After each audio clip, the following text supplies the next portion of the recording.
kwegamba twabasanze akati eri drone yagabagamba ebigambo wogituse mu drone kiki wasanze mu ndomo drone nasanzeemu bannange bakasukako bakasuke ate gwogwako tomumanyi naawe abagwira nabo tebamanyani masanze mbameka mu drone batubaze twasoose kubeera 13 bakuba mu mutwe bakuba bwati mu mutwe pa ngobala asoose 1 pa 2 3 olwo namala ayogeramu enfu ng'ate baddayo buto naye bakuba mu kifo kimu ne bagonzaawo bamala emirundi nga 10 twasoose kubeera 13 nga netamale mwali owa Raymond owa NTV era bw'anaakulaga omutwe omuggo baadde bakuba ajja kukulagawo so mu bufunze drone si ekintu ekirungi era tuvumirira ebikolwa ebyo kisaana akwati drone zikola taxi naye ekigambo drone kyalibadde kyetaaga kuwera banaye mwena ababadde concerned mwebale nnyo okunchekingako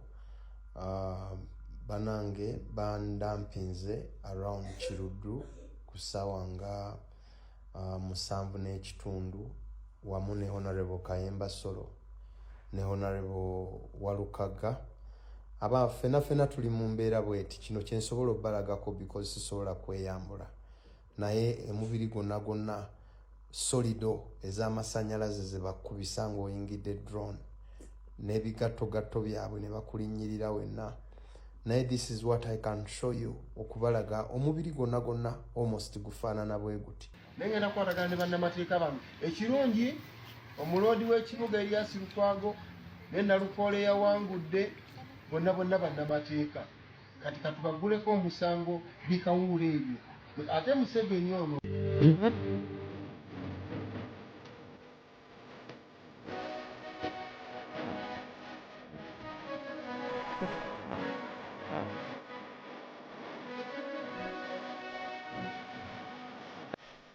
Banakawempe North olunaku lw'eggulo bajjuza ekifo ekyalimu omugenzi Segirinya era webatyo balonze omukulu Nalukoola abeere nga abakiikirira okumalayo ekisanja ky'omugenzi Muhammad Segirinya eyatugendako mu mwezi gwa January era ebikonge bingi byalabiddwako olunaku lw'eggulo nga biri mu kitundu kya Kawempe ey'omu Mambuka.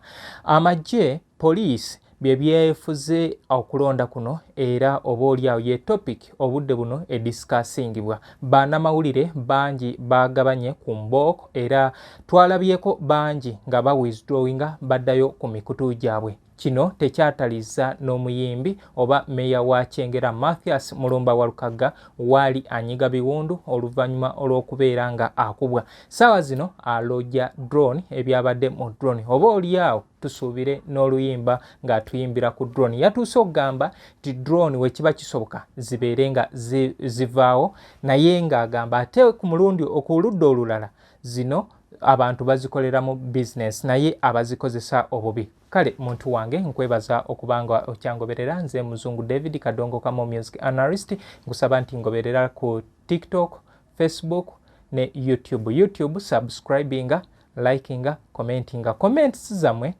ze zimpa obaoliawo ekyokola. Kale bwe gutyo olunaku lw'eggulo Banakawempe North babadde mu kulonda nga bajjuza ekifo ekyalimu muganda waffe mukwano gwaffe omugenzi Muhammad Segirinya. Byonna ebyali ku Muhammad Segirinya abasinga twabitegeera era bw'atyo obulamu bw'ensi n'abuvaamu. Yaziikibwa nga 13 January omwaka guno.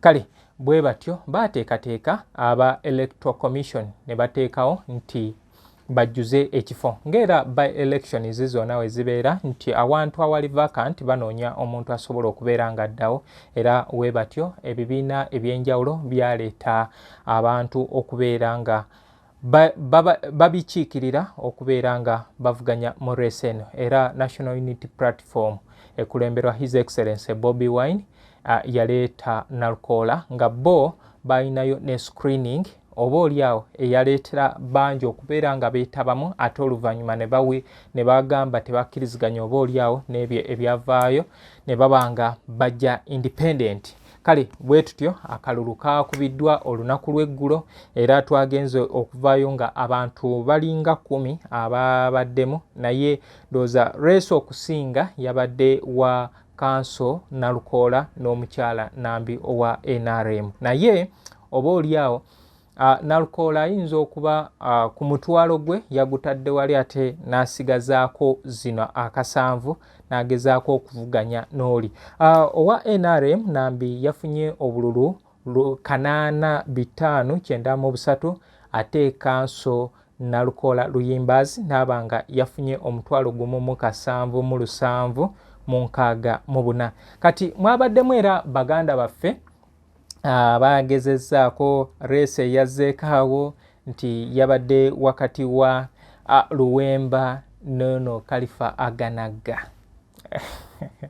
Kalifa Aganaga 239 oli yamusinzeeko kamu. Oba oliawo twebaze bali abakulembedde waggulu kati twandibadde singa fumiitirizanga bano ababiri be babadde bakulembedde era saawa zino singa tuli baatubbye akalulu akamu. Kale bwe gutyo we gwabadde mukwano gwaffe Nsereko Moses yavuddeyo na 32. Tulina omulala owa 22 ye Edward Stanley yavuddeyo 22. Waliwo ono Mulerwa Hanifa 380. Kale bwe kityo okulonda kwabaddewo ne kuggwa era ne balangirira, naye ebyaddiridde tebyabadde birungi. Akalulu keetabiseemu ndowooza okulaga eryanyi nga bakozesa emiggo n'ebintu ebirala ebigezaako okumala ku bannamawulire eddembe. Radio ya Power FM yo yaggaddwa olw'okuba nti Kalule Sulaiman mbu yabadde awa ebiva mu kulonda. Yo UCC kyegamba nti byabadde nga tebakkiriziganya oba oliawo nabyo ate nti ono yabadde si yalina okukola ogwo ogw'okuwa ebiva mu bitundu ebyenjawulo. Naye simanyi oba UCC weetuula ng'eremye kubanga ekolera muntu etuula n'etegeera radio stations amakulu g'erina okola. Ndowooza kwe kutuusa ku muntu amawulire agaliwo obudde obwo agabaddewo n'agagenda okubaayo.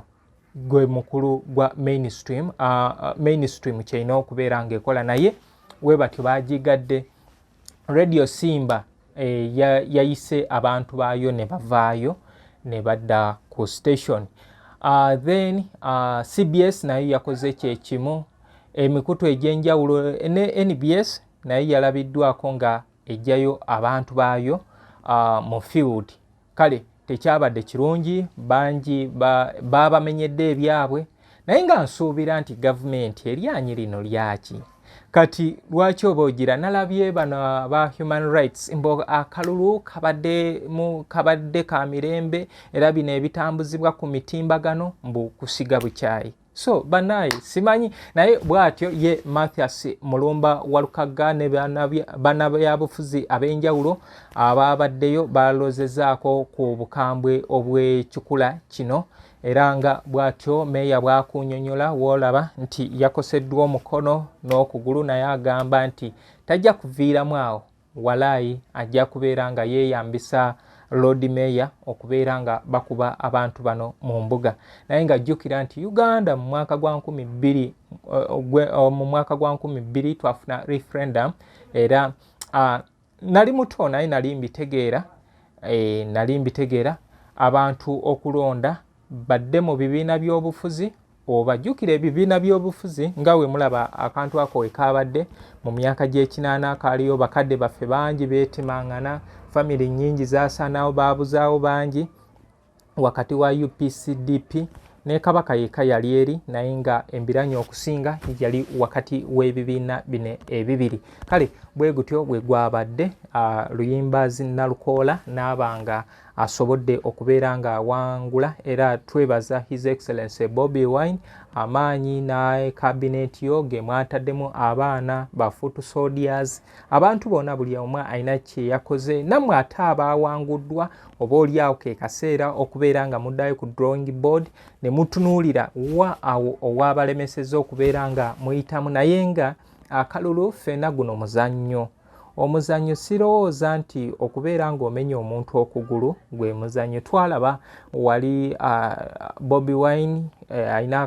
kampeni gye yakola ne bakuba omuntu ne bamukutula okugulu. Kale nga nsuubira nti bino bwe babanga gavumenti yebiteekateeka n'egamba nti okulonda kulina okubaawo, sisuubira nti lwaki wandibadde nga twolesa eryanyi bwe tutyo. Ffenna tuli bantu. Kale embeera bwetyo we yabadde. Ndi n'omunnamawulire wa CBS yagamba nti ekyamutuuseeko yagenze yeesabise bulungi, helmet yabaddeko place nga kweri, naye nti tebaamutaliza. Waliwo omukyala omulala eyalabiddwako yavudde ku Spark, yalabiddwako eyabadde mu kaabuyonjo ye gye yaddukidde nti n'essimu yalugenze. Kale bwe kityo Mathias Mulumba wa Lukagga ye apookya na biwundu, bangi bali mu makomera, bangi baalugenda kubanga twalabako emabega awo akagungungana akaaliwo nti mulimu abaakafiiramu. Kale bwe tutyo Council Nalukoola tukwagaliza birungi byereere, tuukiriza ebimu ku ebyo omugenzi bye yakola oba bye yali ateeseteese okubanga akola ne bannakawempe. Ate bannayuganda ndowooza tugenda mu kalulu kali akalijjeno, era ndowooza tubeere vigilant nnyo mwaka akalulu kubanga kano kabadde kiggula maaso oba kiggula liiso, kiggula luggi. Katusuubire nti gavumenti n'ebibiina ebirala bijja kubeera nga bitunulira. Ye European Union yavuddeyo n'egamba nti ebintu ebigenda mu bitundu by'e Kawempe mu by-elections temuliimu ddembe ly'obuntu, nga eyogera ku kiwamba bantu okutulugunya emiggo naki ebyabaddemu.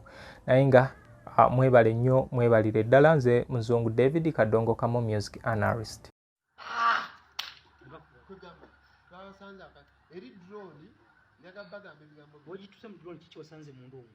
Drone nasanzeemu bannange bakasukako bakasuke, ate gwogwako tomumanyi, naawe abagwira nabo tebamanyi. Amasanzeemu bameka mu drone? Baatubaze twasoose kubeera 13, bakuba mu mutwe, bakuba bwati mu mutwe pa ng'obala asoose 1 pa 2 3 olwo n'amala ayogeramu enfu ng'ate baddayo buto, naye bakuba mu kifo kimu ne bagonzaawo, bamala emirundi nga 10. Twasoose kubeera 13 nga netamale mwali owa Raymond oyo owa NTV, era bw'anaakulaga omutwe omuggo baadde bakuba ajja kukulagawo. So mu bufunze drone si ekintu ekirungi, era tuvumirira ebikolwa ebyo. Kisaana akwati drone zikola taxi, naye ekigambo drone kyalibadde kyetaaga kuwera. Banaye mwena ababadde concerned mwebale nnyo okunchekingako. Banange bandampinze around Kiruddu ku ssaawa nga 7:30 wamu ne Honorable Kayemba Solo ne Honorable Walukagga. Ffenna tuli mu mbeera bweti, kino kyensobola obbalagako because sisobola kweyambula, naye emubiri gonna solido ez'amasannyalaze ze bakubisa ng'oyingidde drone n'ebigattogatto byabwe ne bakulinnyirira wenna.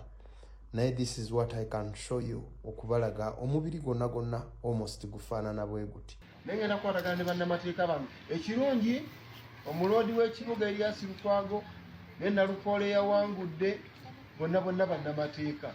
Kati katubaguleko omusango bikawuula ebyo. Ate Museveni ono wabagambye otya? Munkubye ebiggo gyo nasiga. I found allow me sing for you. I want to sing for your song. Hey, which song? Futwagwadde eddalu, futulibadalu. Nengamba kakati. Abasajja bene bajja kunenya baakyo tukuba. Abasajja bakwata abalalu emmundu z'eggwanga. Abasajja tudiri. Nsingiza abasajja tudiringa n'abalalu. Abasajja baŋŋamba. No.